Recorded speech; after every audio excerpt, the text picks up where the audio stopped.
बिस्मिल्लाहिर्रहमानिर्रहीम। अस्सलामु अलैकुम वरहमतुल्लाहि वबरकातुहू। मोअज़्ज़िज़ हाज़रीन इकराम, बुज़ुर्गान मिल्लत, मेरे गयूर नौजवान साथियों, बुज़ुर्गान कौम और मिल्लत, मेरी इज़्ज़तदार माँ और बहनों, मंच पर बैठे उतरौला के मजलिस इत्तेहादुल मुस्लिमीन के उम्मीदवार हमारे दोस्त जनाब डॉक्टर अब्दुल मन्नान साहब, उत्तर प्रदेश के मजलिस इत्तेहादुल मुस्लिमीन के सदर जनाब शौकत साहब, मजलिस इत्तेहादुल मुस्लिमीन के कौमी तर्जुमान मोहतरम जनाब आसिम वक़ार साहब और तमाम जिम्मेदारान जो आज दाइस पर शे नशीन पर तशरीफ़ फरमा है, मैं आप तमाम का दिल की गहराइयों से शुक्रिया अदा करता हूं कि आपने अपना कीमती वक्त निकाल कर आज के इस जलसे में शिरकत की। मैं आपका शुक्रिया अदा करता हूं और यकीनन इतनी बड़ी तादाद में आप तमाम का यहाँ पर जमा होना इस बात का पैगाम देता है कि इंशाअल्लाह ताला आइंदा असेंबली या विधानसभा के चुनाव में उतरौला से इंशाअल्लाह ताला आप तमाम अपनी दुआओं से और अपने वोटों से डॉक्टर अब्दुल मन्नान को कामयाब करेंगे। मेरे अजीज दोस्तों और बुजुर्गों, उतरौला विधानसभा में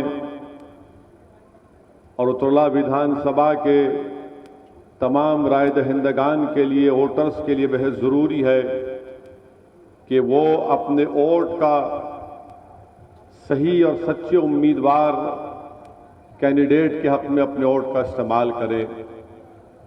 अभी आपने सुना कि डॉक्टर अब्दुल मन्नान साहब ने आपको बताया कि कैसे उतरौला में आपके मसाइल हैं जिससे यहाँ की आवाम को, जनता को तकलीफ पहुँचती है। यहाँ पर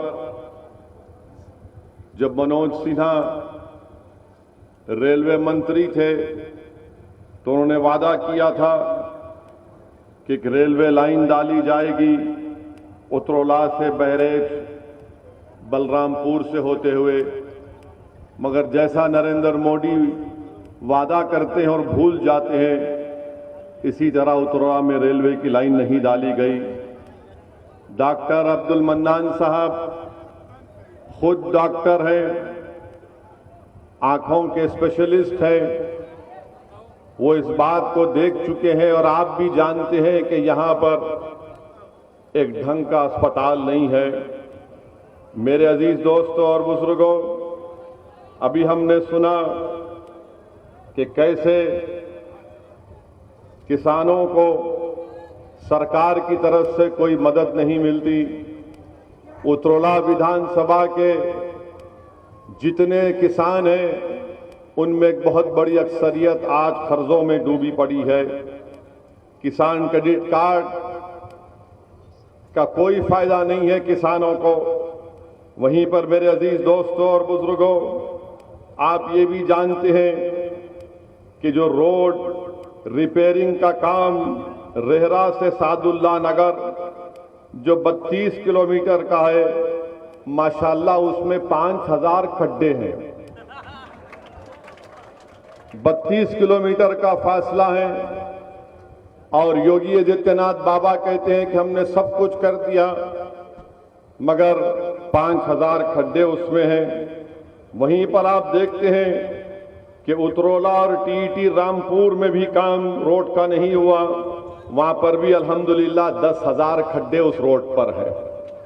अब आप बताइए कि आखिर कौन सा विकास का काम हुआ यहां पर।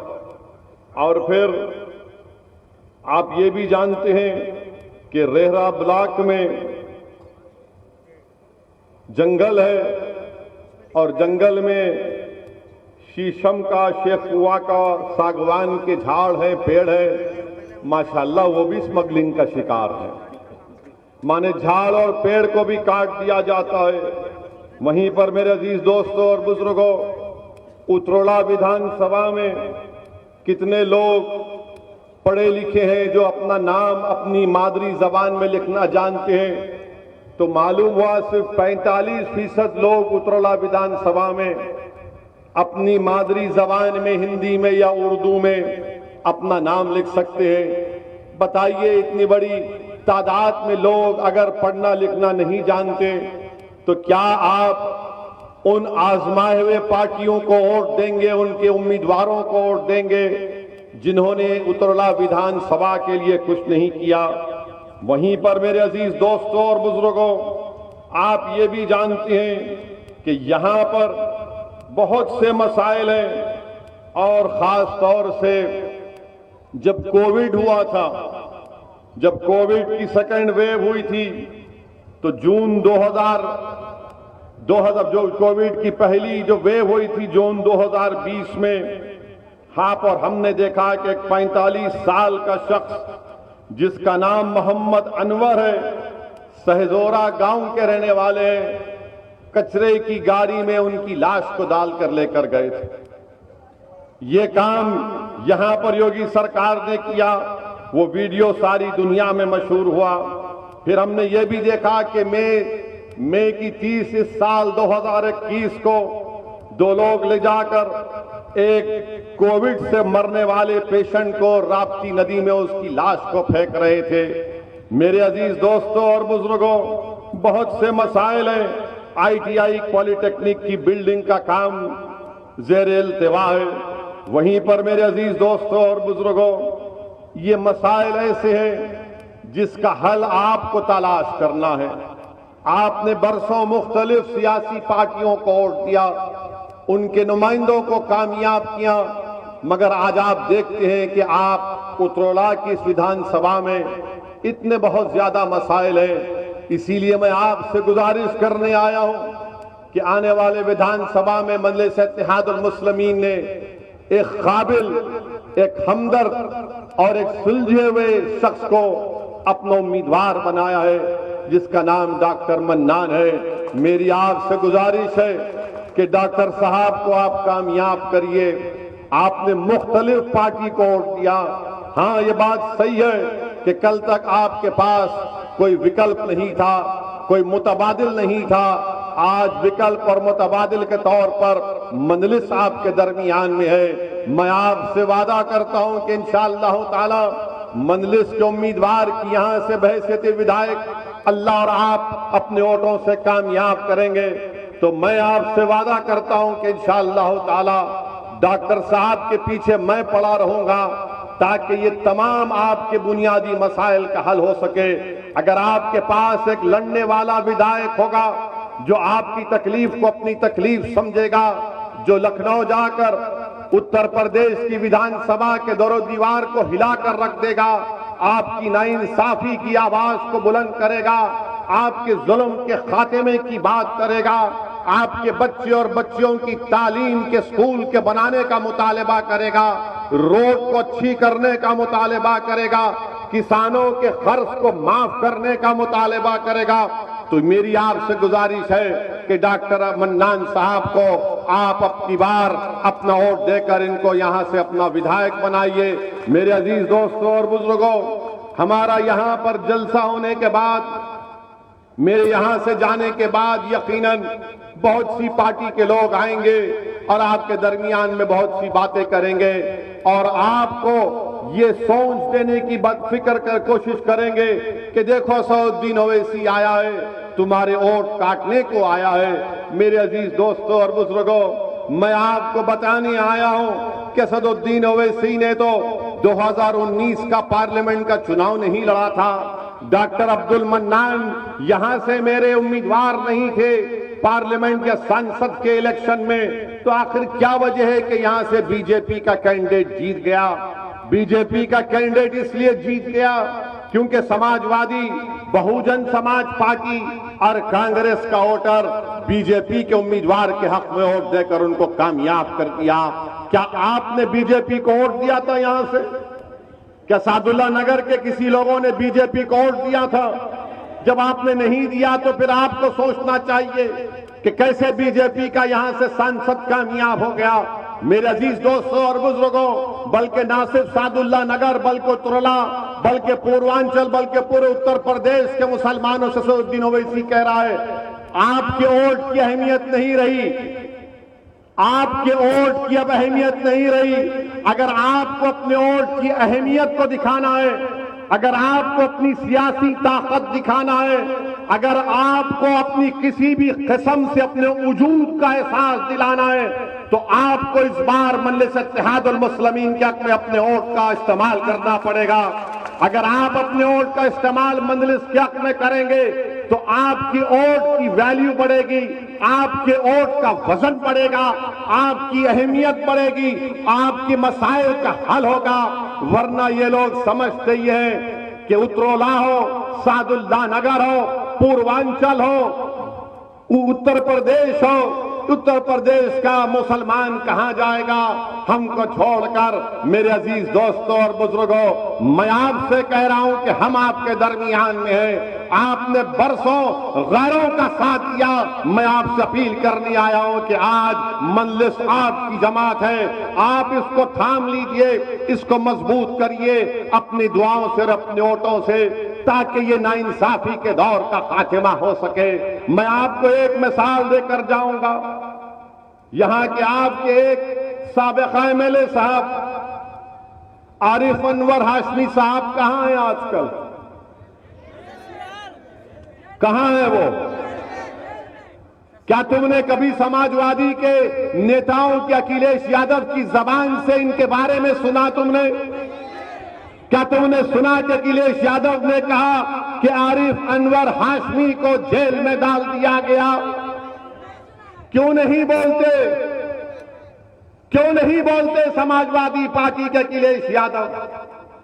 यकीनन आरिफ अनवर हाशमी हमारी दूसरी पार्टी के, मगर जब इंसाफ की बात होगी तो आरिफ हाशमी की बात करना जरूरी है। जेल में वो है और अखिलेश यादव की जबान पर नाम नहीं आता, और आकर हम पर उंगली उठाते हैं कि ओवैसी आया है वोट काटने के लिए।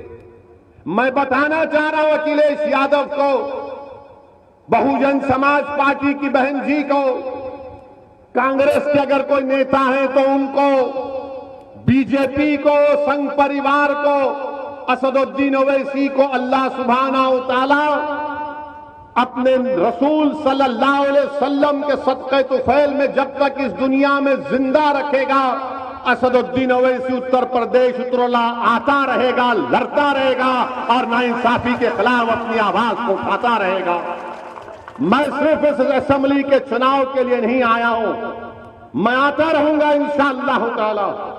हम जब तक एक शऊर को बेदार नहीं करेंगे, हम जब तक आपकी सफों में इनकलाब को नहीं पैदा करेंगे, जब तक हम में अच्छाई के लिए तब्दीली पैदा नहीं होगी, जब तक हम ख्वाबे गफलत से बेदार नहीं होंगे, तब तक मैं आता रहूंगा, लड़ता रहूंगा, बोलता रहूंगा। मुझे इस बात की कोई फिक्र नहीं है कि कौन मेरे बारे में क्या कहता है, क्या इल्जाम लगाता है। अगर मैं क्या हूं वो मेरा रब जानता है कि मेरे दिल में क्या है। इस दुनिया में कामयाबी का जामिन कोई नहीं है सिवाय अल्लाह के मेरे। आखिरत में भी मेरी कामयाबी का जामिन रसूलुल्लाह सल्लल्लाहु अलैहि वसल्लम की शिफात रहेगी। ये दुनिया की कोई ताकतें मेरा कुछ नहीं बिगाड़ सकेगी। मेरे अजीज दोस्तों और बुजुर्गों, अपनी हिम्मत और हौसले को बुलंद रखो, ख्वाब देखना शुरू करो। ख्वाब देखना कोई गुनाह नहीं है। अगर उत्तर प्रदेश के 19% मुसलमान ख्वाब देखते हैं कि मेरा भी कोई नेता हो जैसा यादव समाज का नेता अखिलेश है, क्या वो ख्वाब देखना गुनाह है? मैं तो ख्वाब दिखा रहा हूं तुमको, और तुमको बता रहा हूं कि इस ख्वाब की ताबीर, इसको अमली जामेनामा कैसे पहनाया जाएगा। मैं ख्वाब की बात कर रहा हूं, मैं आसमान से तारे तोड़कर लाने की बात नहीं कर रहा हूं। मैं समंदर की तह में जाकर उसकी खाक को उठाकर लाकर बात नहीं कर रहा हूं। मैं कह रहा हूं कि उत्तर प्रदेश में हर समाज का एक नेता है, हर समाज की एक आवाज है। अगर किसी समाज का कोई नेता नहीं है, अगर किसी समाज की कोई आवाज नहीं है, अगर कोई समाज को दबाया जा रहा है, कुचला जा रहा है, तो उसका नाम उत्तर प्रदेश का मुसलमान है। ताली नहीं मारने के लिए कह रहा हूं बात, आपको एक फिक्र देना चाहता हूं कि आप जब यहां से उठकर जाएंगे तो एक पैगाम लेकर जाएंगे। 2 बार का विधायक आरिफ अनवर हाशमी साहब जेल में है और अखिलेश यादव की जबान से उनका नाम नहीं निकलता। मेरे अजीज दोस्तों और बुजुर्गों, दूसरी मिसाल देता हूं, तुम मेरी बात समझ जाओगे। लखीमपुर खीरी में क्या हुआ जानते हैं ना आप? जानते हैं ना? लखीमपुर खीरी में हमारे किसान भाइयों को गाड़ी से उनको रौंद दिया गया, गाड़ी से उनको रौंद दिया गया। और गाड़ी में बैठने वाले का नाम क्या था? आशीष मिश्रा था। आशीष मिश्रा के बाप कौन है? अरे बोलो बाबा, डरने की क्या बात है? अजय मिश्रा। अजय मिश्रा कौन है? मोदी के मंत्री है ना? है ना? अब सुनो यहां पर मजे की बात, बल्कि नाइंसाफी की बात हो रही है। मैं आपको बता रहा हूं, बेटा अपनी गाड़ी से 5 किसानों को, 4 किसानों को मार देता है। एक उसमें हमारे सहाफी भी हैं, कश्यप साहब, उनकी भी मौत हो जाती है। अब आप ये देखिए कि अजय मिश्रा मंत्री हैं, कहते हैं कि हां वो जो जीप गाड़ी थी मेरी थी, वो जीप गाड़ी थी वो मेरी थी। एक पहला पॉइंट ये। उनका बेटा कहता है कि मैं तो नहीं था, मैं तो कुश्ती हो रही थी, दंगल देख रहा था। मगर किसानों ने कहा कि इनका बेटा गाड़ी में बैठा था, इसने गाड़ी चलाई और 5 लोगों की जिसकी वजह से मौत हुई। सुप्रीम कोर्ट में मामला गया, सुप्रीम कोर्ट के चीफ जस्टिस ने इस मामले का नोटिस लिया। तो कल की बात है कि उनके बेटे को, आशीष जिसका नाम है, आशीष को पुलिस बुलाती है, 10 घंटे अपने थाने में बिठाती है और 10 घंटे में 10 मर्तबा आशीष को नाश्ता खिलाया जाता है। नाश्ता खिलाया जाता है।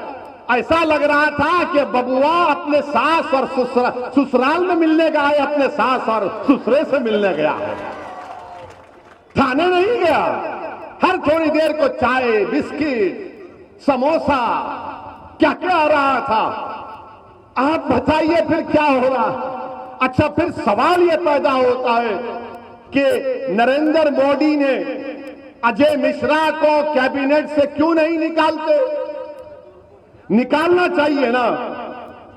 अगर बाप मंत्री हो, गाड़ी बाप की हो और बाप की गाड़ी से 5 लोगों की मौत हो जाती है और बाप खुद कह रहा है कि मेरी गाड़ी है, बाप खुद कहता है अपनी तकरीर में कि सुधर जाओ वरना तुमको 2 मिनट में सुधार देंगे।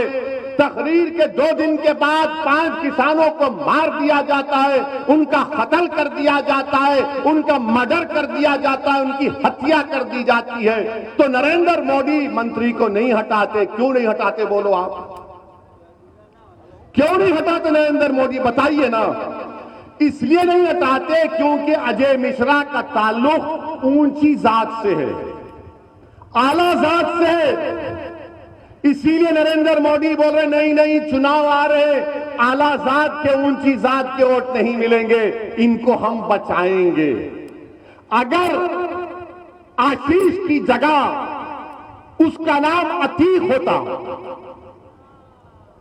आशीष की जगह उसका नाम अतीक होता, तो क्या बुलडोजर नहीं चढ़ जाता उसके घर के ऊपर? क्या बुलडोजर नहीं चढ़ता? तो नाम आशीष है, अतीक नहीं है, तो कहा कि आशीष है तो हमारा शिष्य है, हम इसको बचाएंगे। अतीक है तो गुंडा है, बाहुबली है, माफिया है, और आशीष जो है लोकप्रिय नेता है। नाम आशीष है तो घर पर बुलडोजर नहीं जाएगा बाबा आपका, योगी बाबा आपका बुलडोजर नहीं जाएगा। क्या आपके बुलडोजर पर लिखा हुआ है कि खाली मुसलमान का घर तोड़ा जाएगा? क्या मुसलमान का घर तोड़ा जाएगा? जिस पर हत्या का इल्जाम है, मर्डर का इल्जाम है, जो गाड़ी में बैठकर गाड़ी चलाता है।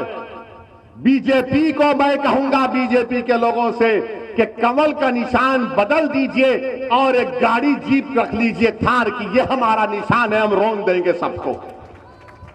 बताइए आप आशीष को, मंत्री को नहीं हटाते, उनके अब्बा को? योगी जी आशीष के अब्बा जान को नहीं हटाएंगे? क्या तुम ही बोल सकते अब्बा जान? हम, हमारी मुंह में जबान नहीं है? क्या नरेंद्र मोदी आशीष के अब्बा जान को नहीं हटाएंगे आप? मोदी जी क्यों नहीं हटाएंगे अब्बा जान को? आप हटाना चाहिए ना अब्बा जान को। आप तो बोलते हैं कि मैं कोई चीज को, गलती को बर्दाश्त नहीं करता। बाबा, क्या आशीष के अब्बा को आप बचाएंगे या जेल को भिजाएंगे? बाबा को बताना पड़ेगा ना उत्तर प्रदेश की जनता को। बाबा तो हर बात पे अब्बा जान बोलते हैं। अब्बा, अब ये अब्बा जान मंत्री बनकर बैठे, देश की सुरक्षा के मंत्री हैं। उनका बेटा गाड़ी से किसानों को मार दिया। अब ये समझ में आया आपको नहीं आया? मुझे बताइए कि अब्बा जान का नाम अजय मिश्रा है, बेटे का नाम आशीष है, अतीक नहीं है। अगर बेटे का नाम अतीक होता या आरिफ अनवर हाशमी होता तो अब तक जेल में चले जाते। कितने घर तोड़ दिए जाते, कितने घर तोड़ दिए जाते अब तक। मगर ये बता रहा हूं, ये फर्क है। अब जब हम इसको बयान करते हैं तो मुझे मालूम कि आज शाम में 6 बजे से रात के 12 बजे तक असदुद्दीन ओवैसी के नाम पर सब लोग शादी करेंगे अपनी अपनी टीवी पर।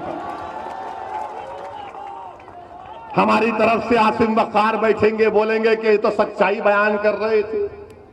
हम जब ये कह रहे हैं तो बताओ, नरेंद्र मोदी आप तो कहते हैं कि दलित ओबीसी समाज हमारे साथ है, तो क्यों तरफदारी कर रहे हैं मोदी और योगी?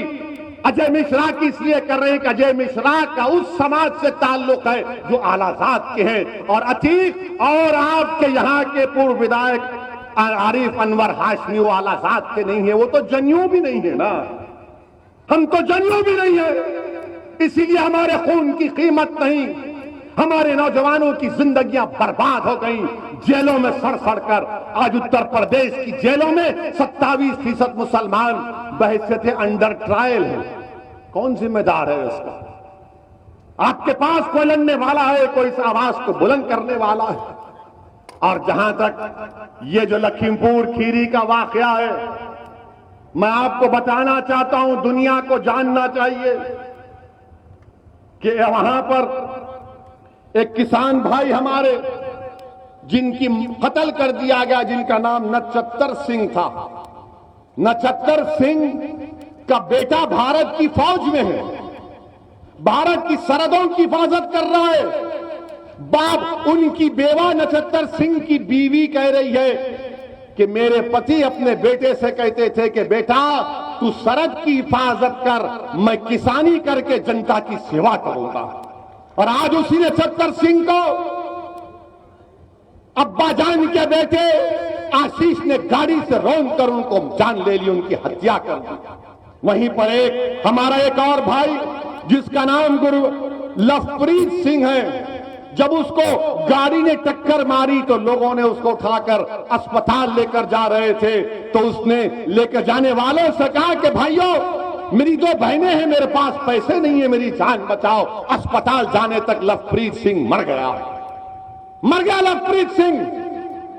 बताइए आप, वो जर्नलिस्ट जिसको कहा गया कि किसानों ने मारा, खुद उसका भाई कह रहा है कि नहीं, मेरे भाई को किसानों ने नहीं मारा, बल्कि ये अब्बा जान के बेटे आशीष की गाड़ी ने उस जर्नलिस्ट की जान ले ली। 8 लोगों की मौत हो गई, 5-4 किसान, एक जर्नलिस्ट, 5 लोग मर गए। आप बताइए कि कौन इनकी आवाज बनेगा, कौन इनसे इंसाफ करेगा। मेरे अजीज दोस्तों और बुजुर्गों, ये हालात आज उत्तर प्रदेश में है और अफसोस इस बात का है कि हमारे प्रधानमंत्री जनाब नरेंद्र मोदी अपनी जबान से कुछ नहीं कहते। लखनऊ को आए तो आकर कहा कि अब के बार 18 लाख दिए जलाइए, 18 लाख दिए। अरे मोदी जी, ये जो लोग मर गए, 5 लोग, जिसमें 3 लोग, 8 लोग, जिसमें बीजेपी के भी 3 थे, क्या वो घर में दिया जलाएंगे? घर में तो अंधेरा पड़ चुका है। उन घरों में किसी ने अपने भाई को, अपने बेटे को खोया है, किसी ने अपने बाप को खोया है, कोई हमारी बहन बेवा हो चुकी है, कोई बच्चे यतीम हो चुके हैं। और भारत की जमहूरियत में जब लोग मरते हैं तो सब चीखा मारते, सब चीख मारते, और 15 दिन के बाद सारी दुनिया उस परिवार को भूल जाती है। वो परेशानी में जिंदगी को गुजारते ही हकीकत है। मेरे अजीज दोस्तों और बुजुर्गों, योगी कहेंगे कि क्या मैंने 45 लाख नहीं दिए? योगी जी, क्या एक इंसान की जान की कीमत कोई लगा सकता है? क्या 45 लाख किसी की जान की कीमत होगी? उस मां से पूछो जिसने 9 महीने अपने कोख में उस बच्चे को कैसे पाला होगा। उस मां से पूछो जब वो जन्म दे रही थी उस बच्चे को या अपनी बेटी को कितनी तकलीफ उठाई होगी, कितने चीखें मारी होंगी। जिसने उसको पाला पोसा, अपना दूध पिलाया, अपने साये में रखा, बिस्तर पर नहीं, अपने जिस्म पर उसको लिटाकर उस बच्चे को और बेटी को पाला, उससे जाकर तुम कहोगे कि 45 लाख तुम्हारी औलाद की कीमत है, तो मां देखकर तुमको बद्दुआ देगी कि तुमने मेरे बेटे की जान ली और 45 लाख देखते हो। मेरे अजीज दोस्तों और बुजुर्गों, मेरी आपसे गुजारिश है कि आपको अपने वोट का सही इस्तेमाल करना है। डरने और घबराने की जरूरत नहीं है। मेरी आपसे एक गुजारिश है कि ये बहुत से मसाइल आपके पास हैं और आप देख भी रहे हैं कि मैं समाजवादी पार्टी की बात किया, ये हर जगह हम पर कि हमने आकर ऐसा कर रहे। हम पूछना चाह रहे समाजवादी पार्टी से कि जरा ये तो बताइए कि उन्नाव के फैसल को कोई जानता है? वो उन्नाव का फैसल जो तरकारी बेचता था, जिसको उत्तर प्रदेश की पुलिस ने अपने थाने में लेकर खूब पीटा, वो मर गया तो फैसल के पास कोई नहीं जाता है। मगर एक गुप्ता साहब को, बाबा के गोरखपुर के वहां पर एक गुप्ता साहब को पुलिस मारती है, वो मर जाते हैं तो मुख्यमंत्री भी चले जाते हैं, अखिलेश यादव भी चले जाते हैं, और अखिलेश यादव जाकर गुप्ता परिवार को 21 लाख रुपए का चेक देते हैं। और फैसल की जान की कोई कीमत नहीं है, क्योंकि समाजवादी जानती है ये मुसलमान कहां जाएगा हमको छोड़कर, ये तो हमारा कैदी है, इसको हमने बंधक बनाकर रख लिया, इसको सोचने समझने की तमीज नहीं है। हमने इनकी सोच में डाल दिया कि तुम पैदा होने के बाद सिर्फ वोट डालना, नेता नहीं बनना। मैं आपको बताने आया हूं कि आप नेता बनेंगे इंशाअल्लाह ताला। आप ही की सफों से एक उत्तर प्रदेश नहीं, भारत का कद्दावर निकलेगा शख्स जो नेता बनेगा इंशाअल्लाह ताला। मैं उत्तरला और उत्तर प्रदेश के मुस्लिम अकलियत को पैगाम देने आया हूं कि टिकट क्यों मांगते हो? तुम टिकट बांटने के आज मौकफ में हो। तुम क्यों जाकर टिकट मांगते हो? अरे तुम टिकट बांट सकते हो। तुम 19% हो उत्तर प्रदेश में, तुम 19% आबादी में हो और 27% उत्तर प्रदेश के जेलों में मुसलमान हैं। 27% हमारे बच्चे अनपढ़ हैं, बच्चियां पढ़ नहीं सकती। हमारे महल्ले में कोई तरक्की विकास का काम नहीं होता। मेरे अजीज दोस्तों और बुजुर्गों, 2% मुसलमानों के बच्चे ग्रेजुएट बनते हैं। आपको एक तब्दीली पैदा करना है, आपको एक तब्दीली पैदा करना है। अब की बार अपने वोट का सही इस्तेमाल करिए। हाँ, अब ये रहा सवाल कांग्रेस पार्टी का, ये कांग्रेस पार्टी में अब दम नहीं रहा।